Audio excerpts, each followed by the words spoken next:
Hello student, easy to learn में मैं आपका स्वागत करता हूं। आज हम डिस्कस करेंगे +2 अकाउंटेंसी चैप्टर नंबर है second, valuation of goodwill. Goodwill को कैलकुलेट करने के लिए जो दूसरी विधि है उसका नाम है अधिलाभ विधि या सुपर प्रॉफिट मेथड। आज हम इसी टॉपिक के बारे में डिस्कस करेंगे। तो प्रत्येक प्रकार के व्यवसाय में एक औसत लाभ की दर होती है, जिसे क्या बोलते हैं, जिसे प्रत्येक फर्म कमाने का प्रयत्न करती है और इसे सामान्य लाभ या नॉर्मल प्रॉफिट कहते हैं। यदि कोई फर्म इस सामान्य लाभ या नॉर्मल प्रॉफिट से अधिक लाभ कमा रही होती है या कमाती है तो इस आधिक्य या सरप्लस लाभ को अधिलाभ या सुपर प्रॉफिट कहा जाता है। अधिलाभ की राशि को या सुपर प्रॉफिट की राशि को एक निश्चित संख्या अर्थात वर्षों के क्रय से गुणा करके ख्याति का मूल्य निकाला जाता है। इंग्लिश में इसको डिस्कस करते हैं। In every type of business there is an average rate of profit which is every firm is tried to earn. This is called normal profit. If a firm is earning more profit than this normal profit, then this surplus profit is called super profit. That the value of goodwill is calculated by the number of years with the super profit. तो student, super profit को calculate करने के लिए जो formula है, इसमें goodwill को किस तरह कैलकुलेट किया जाएगा। Step number first, goodwill is equal to super profit multiply by number of year purchase. Number of years purchase, ये नंबर ऑफ ईयर परचेज जो है आपको क्वेश्चन में दिया गया होगा, इसकी वैल्यू 2, 3, 4 या 5 करके दी गई होगी। और सुपर प्रॉफिट को कैलकुलेट करने के लिए जो फार्मूला है वो स्टेप नंबर 2 में आएगा। सुपर प्रॉफिट का जो फार्मूला है वह super profit is equal to actual profit या average profit minus normal profit. ये जो एक्चुअल प्रॉफिट है, वास्तविक लाभ होता है, ये जो क्वेश्चन में ही दिया गया होता है। अगर यह क्वेश्चन पेपर में या क्वेश्चन में नहीं दिया गया होगा तो एवरेज प्रॉफिट कैलकुलेट करना पड़ेगा। और एवरेज प्रॉफिट को कैलकुलेट करने के लिए फार्मूला नीचे दिया गया है। Average profit is equal to total profit divided by number of years. अर्थात टोटल प्रॉफिट को नंबर ऑफ ईयर्स से भाग देंगे तो क्या आ जाएगा, एवरेज प्रॉफिट। फिर उसके बाद स्टूडेंट, नॉर्मल प्रॉफिट को कैलकुलेट किया जाएगा। नॉर्मल प्रॉफिट को कैलकुलेट करने का फार्मूला है normal profit is equal to capital invested, जो कि क्वेश्चन में ही दी गई होगी, और कैपिटल एम्प्लॉयड। ये कैपिटल इन्वेस्टेड दिया गया होगा, कैपिटल इन्वेस्टेड नहीं दिया गया होगा तो फिर क्या दिया होगा, कैपिटल एम्प्लॉयड की वैल्यू दी गई होगी और उसको मल्टीप्लाई किससे किया जाएगा, normal rate of return upon 100।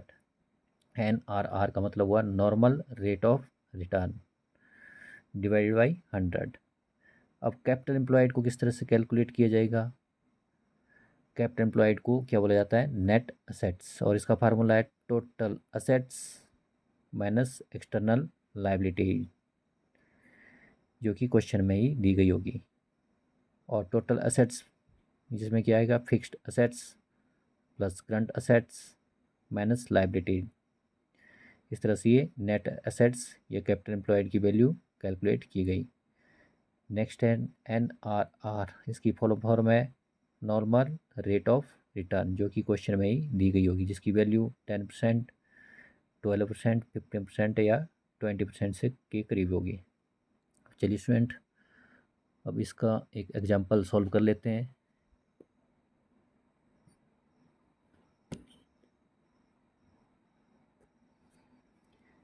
Example chapter number second, valuation goodwill की नई न्यू बुक की एक्सरसाइज नंबर 18 है, सुपर प्रॉफिट मेथड की। और इसमें दिया गया है कि average profit earned by a firm is 7,50,000 which include overvaluation of stock of Rs 30,000 on an average basis। इसका मतलब क्या हुआ कि एक फर्म जो है 7,50,000 का एवरेज प्रॉफिट अर्न करती है और जिसमें क्या इंक्लूड होती है, ओवर वैल्यूएशन। स्टॉक की ओवर वैल्यूएशन मतलब अधिक मात्रा में उसकी वैल्यू लगा दी गई, वो इसमें शामिल होती है औसत बेस के अनुसार।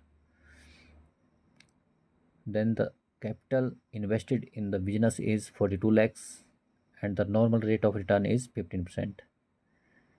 व्यवसाय में जो पूंजी लगाई गई या इन्वेस्ट की गई, ये विनियोजित की गई, वो है 42 lakh and normal rate of return की जो परसेंटेज दी गई है वो 15%, यानी कि 15%। Calculate goodwill of the firm on the basis of 3 times the super profit और 3 year परचेज। इसका मतलब क्या हुआ कि गुडविल की वैल्यू को कैलकुलेट करना है सुपर प्रॉफिट यानी अधिलाभ के 3 गुना के आधार पर या 3 year परचेज के अनुसार। और इसको सॉल्व करते हैं। सॉल्यूशन है इसका सुपर प्रॉफिट मेथड का, गुडविल इज इक्वल टू, सबसे पहले गुडविल का फार्मूला लिखा जाएगा, goodwill is equal to super profit multiply by number of year purchase. अब सुपर प्रॉफिट का फार्मूला क्या होगा, एक्चुअल प्रॉफिट या average profit, because actual profit आपके क्वेश्चन पेपर में दिया गया है या क्वेश्चन एक्सरसाइज नंबर 18 में दिया गया है 7,50,000, और जिसमें क्या इंक्लूड है, ओवर वैल्यूएशन ऑफ स्टॉक 30,000। तो एक्चुअल एवरेज प्रॉफिट कितना निकल के आएगा, actual average profit is equal to average profit minus over valuation of stock. जो स्टॉक की ओवर वैल्यूएशन है उसको निकाल दिया जाएगा और आपका एक्चुअल एवरेज प्रॉफिट निकल के आ जाएगा। तो एक्चुअल एवरेज प्रॉफिट निकल गया 7,50,000 माइनस 30,000 इज इक्वल टू 7,20,000, जो एक्चुअल प्रॉफिट के ठीक नीचे लिखा गया है 7,20,000। एवरेज प्रॉफिट की ज़रूरत नहीं पड़ी क्योंकि एक्चुअल प्रॉफिट ऑलरेडी दिया गया है। उसके बाद है आपका माइनस नॉर्मल प्रॉफिट। तो नॉर्मल प्रॉफिट को कैलकुलेट किया जाएगा। किस तरह से नॉर्मल प्रॉफिट कैलकुलेट किया गया, इसका फार्मूला है normal profit is equal to capital invested multiply by normal rate of return upon 100। तो कैपिटल इन्वेस्टेड कितनी दी गई है, 42 लाख, और NRR कितना दिया गया है 15%, और इस 15% यानी कि 15/100। तो इसको कैलकुलेट करके निकला 6,30,000। फिर उसके बाद actual average profit, actual average profit जैसे कि मैंने बोला कि एवरेज प्रॉफिट में से अगर ओवर वैल्यूएशन ऑफ स्टॉक को लेस करते हैं तो एक्चुअल एवरेज प्रॉफिट निकल के आता है 7,50,000। क्वेश्चन पेपर में दिया गया है। Question exercise number 18 super profit method की जो उपरयुक्त दी गई है इसमें दिया गया है 7,50,000 लेस 30,000 जो कि ओवर वैल्यूएशन स्टॉक की है, उसको इसमें से लेस किया जाएगा और क्या आ जाएगा 7,20,000 जो कि एक्चुअल एवरेज प्रॉफिट निकल गया है।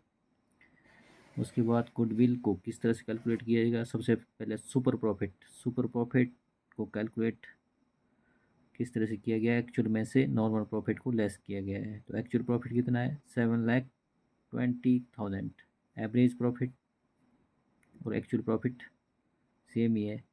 इसके बाद नॉर्मल प्रॉफिट कितना है, normal profit is equal to calculate करके निकला 6,30,000 यानी कि 6,30,000।